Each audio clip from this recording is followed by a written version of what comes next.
Everybody, one and all, it is my absolute pleasure to have Mandy Lomax here today on The Hub. Mandy, how are you today? I'm very good. Thank you for inviting me. Well, thank you very much for coming on. So is it fair to introduce you as a former model and actress, that model on the iconic Pink Floyd retro album cover, amongst your other attributes, as well as somebody who has essentially had life hit you with a couple and quite significant health conditions, which has really sort of taken your life off in a different direction? Would that be a fair summary?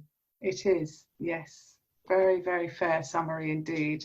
Excellent. What I thought we'd do today, March is Brain Tumor Awareness Month, and we're going to talk about a number of things beyond that, but essentially that was the catalyst for me to get in touch with you. We've become friends on Facebook. You very kindly sent me through your desert island disc choices. So it'd be quite nice to talk to you a little bit about your life. I essentially see three stages. You started off in life, became known as a model and actor. How did that happen? I actually started quite late. I was 23, which is very late for modelling. I'd worked in property before then because I was tall. People used to say, oh, you should be a model. My dad took some pictures of me in the garden one day on a little Polaroid camera, and I just sent them off to an agent. A good agent will always know, even from a very simple photograph, whether there's some possibility that you could work within the business. And they called me in, and the rest is history. It just went on from there. Yeah, I didn't plan it at all. I couldn't help but notice, because you were saying, oh, my hair's really annoying. You still have a magnificent head of hair, sort of mane of reddish, curlish hair, the female lion's mane. And that's been a bit of your calling card, hasn't it, for you?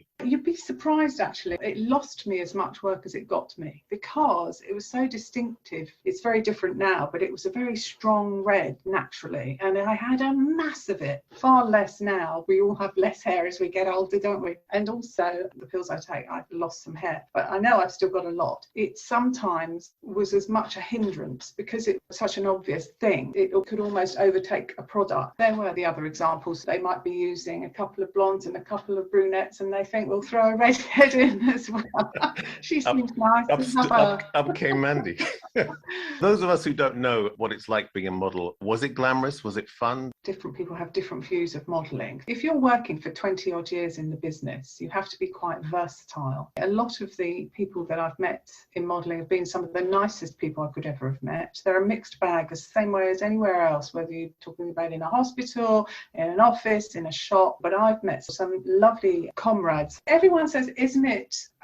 that awful word, bitchy. I say, why would it be bitchy? They say, well, because it's so competitive. All careers are competitive. The difference with modelling is you don't have much say in the final situation because it comes down to marketing. If they want to aim at, let's say, the 30 plus group with this product, the people that will get that job will fit that box. It's not a beauty contest. It comes down to the right person for the job, the same way as anything else. And if you're going to stay in a business like that for 20 odd years, you've actually got to have quite a good business head, I think, because you have to make decisions about changing agents. You have to make all sorts of decisions because you're on your own. There's no backup, really. You've got your agent, of course. You've got to steer the wheel and make the decisions. I think I was very lucky. I travelled, which is my biggest passion. I learned a lot. I met some wonderful people. We had some amazing times and some bad times. You know, sometimes it's not quite as busy and sometimes you didn't get that job and you really wanted that particular job. It can be very difficult, very, very difficult, and it's certainly very tiring. I think I was very lucky and I met some amazing people, and that's for sure. Now, I'm going to give you a little break from talking about that. You said you enjoyed putting your list of songs together. Do you want to talk me through how you ended up with the songs that we're about to hear about? I was taken aback, really, because I thought, well, that's a nice question. I could give you 80 Desert Island discs, but difficult actually to find 8. I can't really apply them, as perhaps other people might, to different times of their life. I just don't think like that. I gave it a little bit of thought. It was instinct, really. And I will say, though, that every day I think I'd probably give you a different set of answers and songs, depending on whatever frame of mind I was in or whatever was happening in my life that day. But I picked 8 of my all-time favourite. I did deliberately pick a mix so that they weren't all of one genre. There's a classical one in there. And they're all ones that get me going in one way or the other. They make me cry, make me laugh, lift me up. in some way or other have an impact on you. Yes. Brilliant. So let's go through the first few, starting off with Ennio Morricone, which is a lovely Italian name to say. I love that. I love that. Which is Chi Mai. What is it about this? What's your association with it? Oh, it's just beautiful. As soon as those first few bars start, I just float off into it. Just does something to my head. I absolutely love it. I can't wait for you to play it. Absolutely adore it. Better than a gin and tonic, and that's saying something. Wow. Listen to this.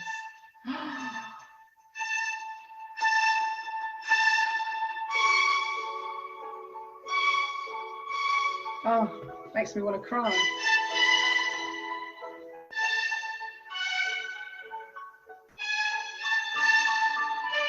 Utterly beautiful. Now that is powerful. Powerful, that's a very good word. Gives me goosebumps. Right at the start, the first beat. Oh, actually, it doesn't have words. There are no words. And that's why there's no words in it. It's too good on its own. So now we've got Moonlight Sonata by Beethoven. Oh, this is my classical one. Oh, here we go. Ah!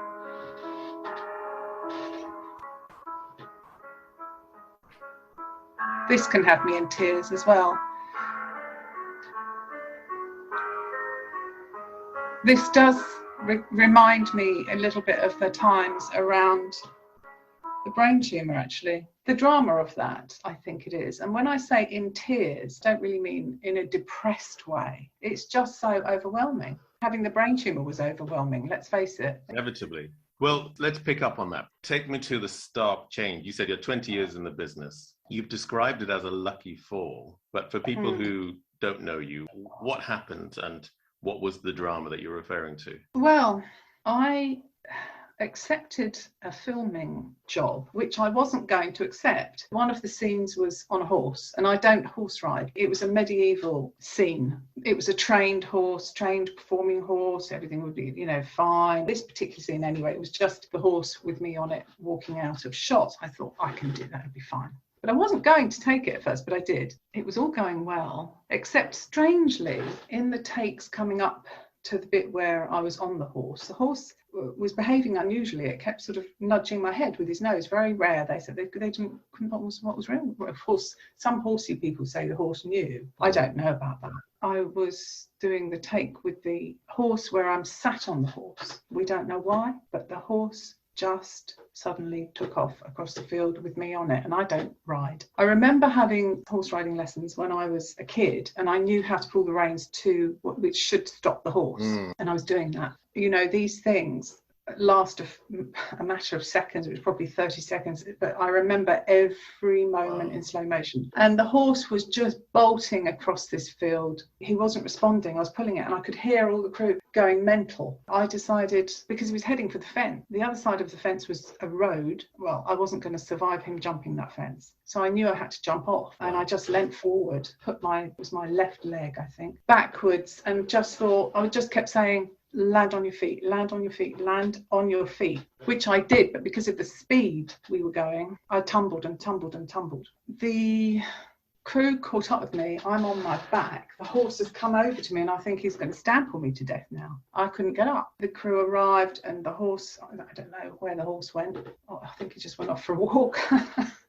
I couldn't move my leg. I literally couldn't move my legs, because your natural reaction is to want to get up, and I couldn't feel my leg. I knew an ambulance had been called, and they were saying, can you move your toes? And I could move my toes. They said, that's good, that's good. When I got to the hospital, they explained to me that I would have hit a nerve, and the nerve was still alive. I was going to be okay from that point of view. It had been so heavily hit that it had become numb, and that's why I couldn't feel my legs either, because there was no connection, something like that anyway. That came back, but they asked me if I'd hit my head. Now, when you hit your head in a situation like that, it's quite typical, I've since been told, not to recall. I said, no, I don't think I hit my head, and my head feels fine. 2 days later, I didn't feel fine at all. Everything was blurred. I was dizzy. I knew there was something very, very wrong. Went to my GP, and he said, you may have a bleed from where you've hit your head. Don't forget, I'm not aware of any problem with my brain at all. Sure. They had to do a scan of a CT scan of my head. And I knew there was something wrong, because everyone else was going in for a CT, and being sent home, and I was still there all day, and they were sort of saying, oh no, we've got sorry for the delay. Later on that day they said, we're very sorry to tell you, you've just had the luckiest fall of your life. I said, why? They said, well, you've got a brain tumour. Well, it had about as much impact as telling me I'd got a blister, because when you hear news like that, it doesn't go in that first moment when they said it. Then it did sink in, you know, after they said it another time, because my head felt fine. Everybody at this point asks me, was it because of the fall? No, it was nothing to do with the fall. You don't get a brain tumour just from falling, you know, and hitting your head. It was already there. I was sent to a specialist hospital in London. I saw a consultant neurosurgeon who, you know, had had an MRI scans by then, and he said, you've just had the luckiest fall of your life. He said that tumour, it was about the size of a satsuma, was millimetres from the main, it's called the superior sagittal sinus. Of course, all tumours are growing, whether they're benign or, you know, it has a blood supply. He said, you didn't have any symptoms, did you? I said, no. He said, if that had, there are all sorts of possibilities, which none are good. In fact, pretty awful, had I not fallen that day. And I do find it bizarre, because I've not had a fall, thank God, before or since. It was just an extremely fortunate set of events, because I wasn't even going to take that job. You said when we were talking before, and I'm not trying to turn this in this direction at all, but I'm just curious, do you see it as divine intervention or just lucky? How do you understand that situation? Was it just... I think that's a really good question. It was such a bizarre set of circumstances, and I had such a high risk with that op because of where it was. It's been explained to me that different parts of the brain are more vital than others. There was a very high risk with it. And I also obviously came out of it with what they call no neurological deficit. Not everybody's that lucky either. No. I don't know. I used the word divine intervention quite a bit in life. Not in a religious way, I have to say, but in a way that sometimes you just feel something was shifting and helping along there. I don't know why. I mean, because why not the other person then, and why not somebody else? But it was a crazy, amazing, fortunate set of circumstances. We're talking now about 2006 this happened. The fact is, had they not managed to get that out, I mean, I do know other people who've had very similar tumours. There's all sorts of different brain tumours. In one way or another, not always 100% scot-free. Sometimes it's vision, sometimes it's some paralysis, sometimes it's the worst case scenario. I don't know. I mean, I don't know. I've got to say some divine intervention, but I don't know why, because I don't see how it would have been found any other way. From what you said, and as you said, if it carried on without that, then you've just described some of the outcomes. None of those three sound in any way positive. No, if that tumour had grown into that vein, I think you don't survive something like that. Yeah. I've got a huge dent in my head now, and whenever I go to the hairdressers, if I've got a new hairdresser, I have to say, don't worry about my head, because you'll suddenly find big deep. Oh, was that a result of the craniotomy? Yeah, I had a craniotomy, and I woke up with 47 metal staples in my head in intensive care, with them asking me questions just to make sure that I still had any, what's your name? Do you know your date of birth? And things like that. And a craniotomy, for somebody who doesn't know, is somebody basically saws into your head, gives the surgeons access to your brain so they can do the surgery they need to do, and then they clamp it back on and sew it back on again. That's this craniotomy, isn't it? That's right. Actually, I will have to try and write a blog or something one time, because I've got all sorts of little stories within that story, and some of them are quite funny, believe it or not. You know, you do develop this ironic sense of humour, but also, you know, you've just got to count yourself lucky sometimes. Yeah. I mean, some people say you're not lucky because you got it. Well, so listen, let's give you a break from that. I think it's the natural thing to do to talk to your response to Moonlight Sonata. And now for something, again, completely different. You said your songs picked you up. Jerusalem. Oh, I love this. Master KG. So do you want to play that yourself and tell me what that does for you? Jerusalem. Which is kind of a worldwide sort of dancing sensation, wasn't it? I love this. We're going to do the dance? Isn't it wonderful? It's brilliant. It's brilliant. Never get tired of it. And actually, It is a song about people coming together, and not only does it put me in a really great mood because you automatically want to dance. Again, it's the first few bars. It's just magical, and I love the message of people coming together. Lots of versions. I've seen it used many times. I just think it's fantastic. It's so uplifting. It's definitely one of my favourites. If I was stuck on that desert island, I might need that. I was doing a bit of fishing. Are you having a party for one?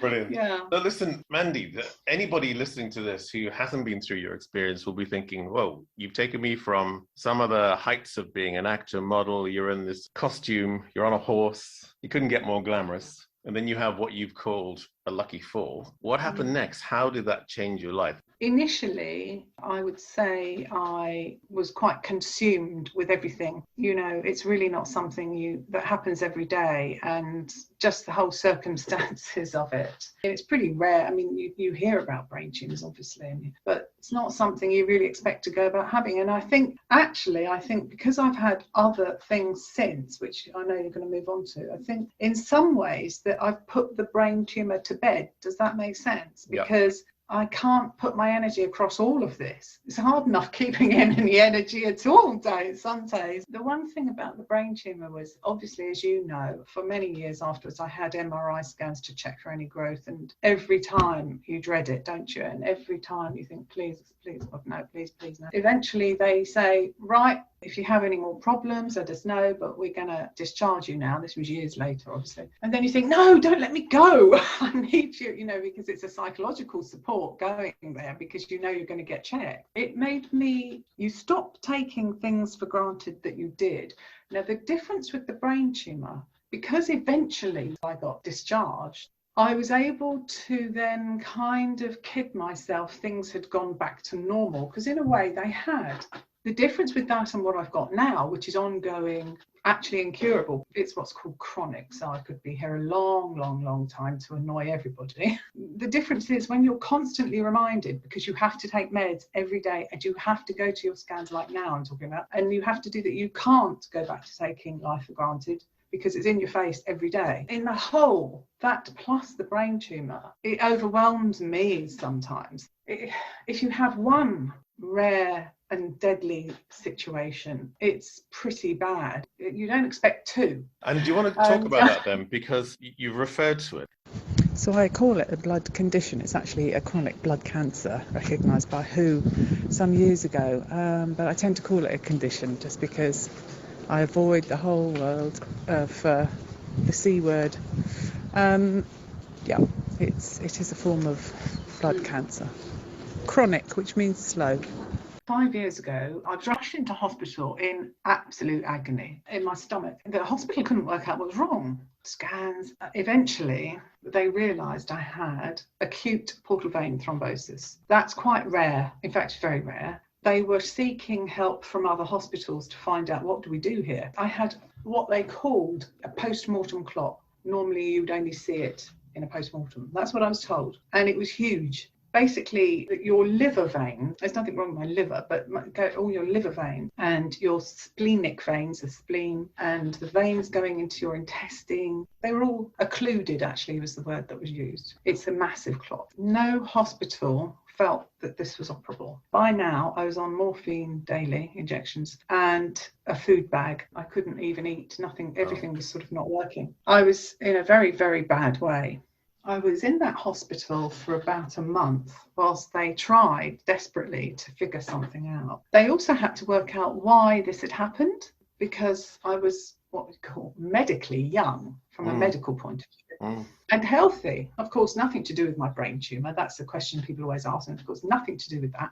It turned out that I have this gene mutation called JAK2 positive. They don't know why people get it. It's very rare. It's acquired. I mean, obviously, it's not infectious. It's not hereditary or anything like that. But it means that I make too many platelets and white blood cells, and they don't work properly either. So I've got a very, very sticky blood and too much of it. Once they'd figured all that out, I was now in this hospital thinking, well, what's going to happen? But they were going to send me home because it was believed that nothing could be done. So I actually said to one consultant, I said, I'm not going home. You've got to send me somewhere, anywhere, because I knew this was going the wrong way. I had them come in and say to me, we have to inform you that you probably won't survive this.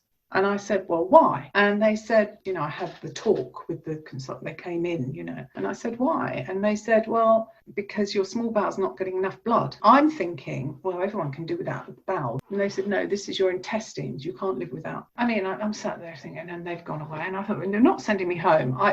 You can try something. They spoke to one person at one of the teaching hospitals in London who is a pioneer in things like this. He said, get her here tonight. So they asked me, do you want to go? They're thinking, not much point really, but we'll ask her if she wants. And I said, yes. So an ambulance was arranged for me, blue light, from the local hospital to the London hospital.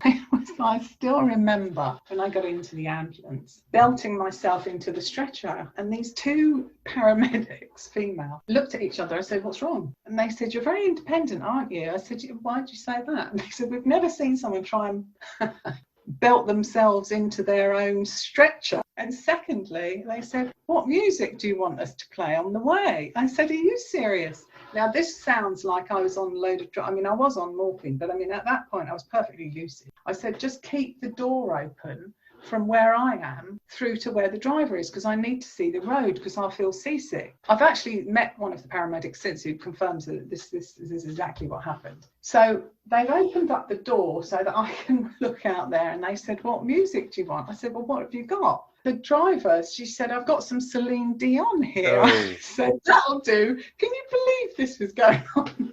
So all the way around the M25, I'm in an ambulance with Celine Dion blaring in the background. And funnily enough, I didn't choose her for my age. What Celine Dion do you remember was being played? Tell me some of the really well-known ones. Was it the music from Titanic, which would have been not good? It wasn't. Once I got to this hospital, they tried everything else first before they did what they did in the end. And I had to sign very much to consent to this, because it wasn't quite experimental, but it was because of where my clot was. It was something which they couldn't even give me a survival rate percentage. They did give me one, but it wasn't very high. But what was I going to do? Go home as I was, And when was this, Mandy? This is about this time 6 years ago. It was quite extraordinary. I don't know why this particular clot, because there are other people that get this, but it is extremely rare. But they're all sent to him. He got the majority of this clot out. They went down my jugular vein. This was all in theatre, of course, all the way down through to the liver. It was very risky. I was literally wired for sound with tubes. He got it and he put a stent in my portal vein. I go there very frequently and always will. I have a consultant hepatologist and a consultant hematologist. The hematologist keeps my blood under control with oral chemo, injections of interferon, which I do myself, and various other drugs. We have quite a good banter, actually, he and I, because he's got a good sense of humour, which is always good when you're going somewhere like regularly. You obviously have to take them seriously, but you can't be serious all the time, can you? No. So, I mean, I have to have regular scans, and I have to sometimes have a tipsogram where they go down my jugular vein they have to keep taking pressure off, because there's constantly pressure building up there, and it can all happen again. And if that massive clot were to happen to heart or brain, and in fact, even if it were happened again where it was, that might not be survivable this time. The only problem was part of my small bowel intestines, I still wasn't right, still in hospital, now 2 months, became ischemic and died. That's why it was something that was going to kill me, because the small bowel, the intestines, hadn't received enough blood in this time. They had to open me up and take out, I think you've got a lot of intestine, but they took out about 30 centimetres. Things started working then. But when I came round from the operation, I can honestly say It's strangely, I was in a much worse state than I was after my craniotomy. I was very, very, very ill. It was horrendous. I got skin cancer on my face as well, and they had to try to cut it out, but it was right near the eye, and they did try twice and still couldn't get it all.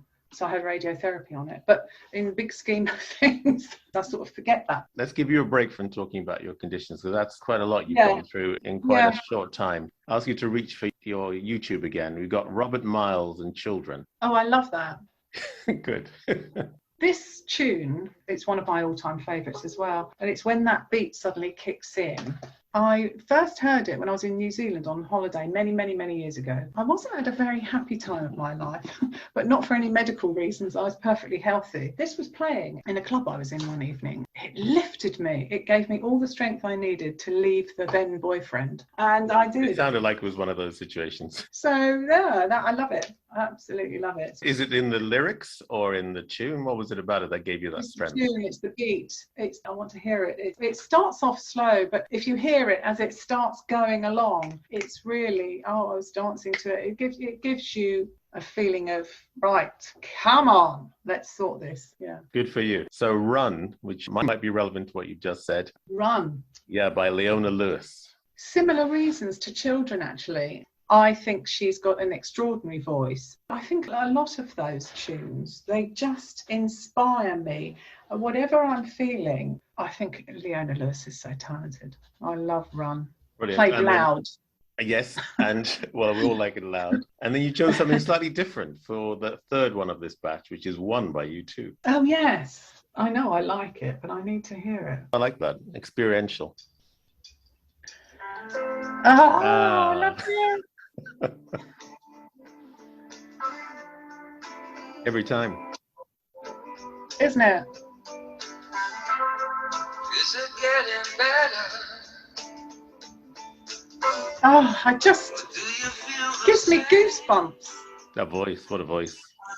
Just gives me goosebumps. Yeah. A lot of these tunes do. In fact, I think all of them that I've given. Quite instinctive. Yeah. So let's just pull it together a bit. Some might see sort of quite dramatic, quite exciting lifestyle as a model actress, quite glamorous. And then suddenly you had... It's hard work. It's not all glamorous at all. No. I should have added that. Some people looking from the outside might see it that way. But then these health things kick in. And it's not just one, and then it's not just two. And then you've almost incidentally mentioned skin cancer. Taking us towards the ending of the conversation, where does all of that leave you now? Now, this is the surprise, I suppose. I'm probably happier and more settled in myself than I have ever been. I think it's because up until when I was always healthy, when I was younger, everything was fine.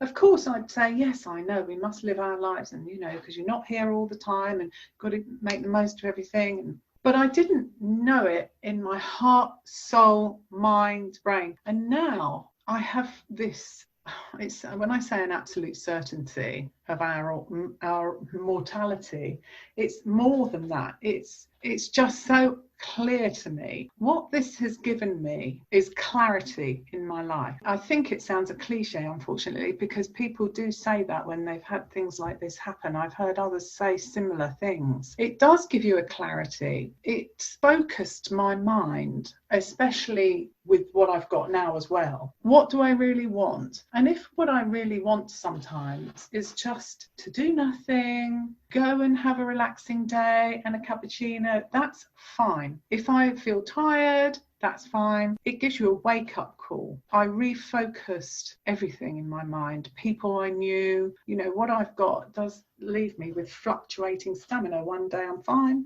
my fine, not other people's fine. And I allow that to happen. Also, quite apart from whether someone's had illness or not, we're all getting older as well. And you sort of get to the stage where you think, live your life now, just get on with it. And the other thing, I really can't stand pettiness anymore. And there's so much arguing, so much pettiness, so much unnecessary negativity. I just feel like saying, do you know what? You're not going to be here soon. You can be happy today. Just see the better side of things. Some of what's happened to me that has been truly horrendous. There were still days when I was laughing, even in hospital. You wouldn't believe it. But to be free again, And once they'd managed to not only get me through the op, but the fact that they could take the feeding tube out because now I could eat. My goodness, do you know what it meant to me to be able to have a Danish pastry and a cappuccino? Anything. I could eat. I could eat. I mean, what am I going to worry about? I can eat. I can have a glass of wine. I can enjoy my friends. I can sift through. Because I get tired, I have to sift through what I'm going to keep in my life and where I'm going. You have to do that for yourself.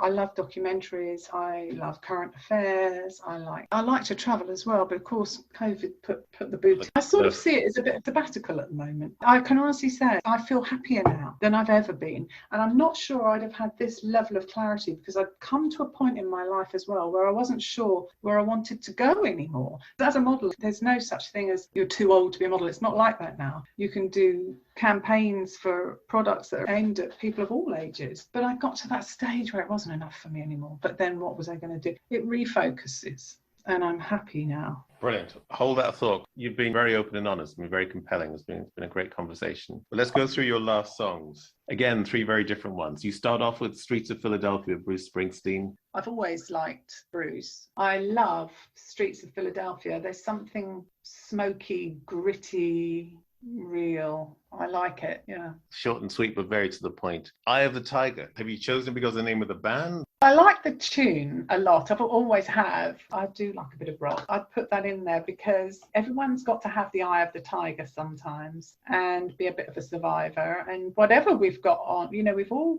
got stuff. Everybody can find that in themselves to think like that. And I happen to think it's a great tune. It's a fantastic tune. And as you say, I love a bit of rock. And the notion of survivor, I mean, you are a survivor. You refuse to go away in the hospital to whatever you were sending me away to. You will do something for me. And they did. I did. That's amazing. Yeah. A lot of people said, you refuse to go away, Mandy, but I think they mean it in a nice way. Your will to survive and there must be something more. If you hadn't have said that, who knows what would have happened? Well, I know, because they were getting me ready, because I had a feeding tube in my arm and they were going to move it into my chest so that, I don't know, apparently it was more stable in the chest for when I came home. There was still that dying intestine and everything else is attached to it. And I don't know what made me say that, actually, because, you know, I have great respect for doctors and scientists and consultants and nurses. I know I said it quite calmly, just said, you can't send me home, you've got to send me somewhere. But I remember thinking,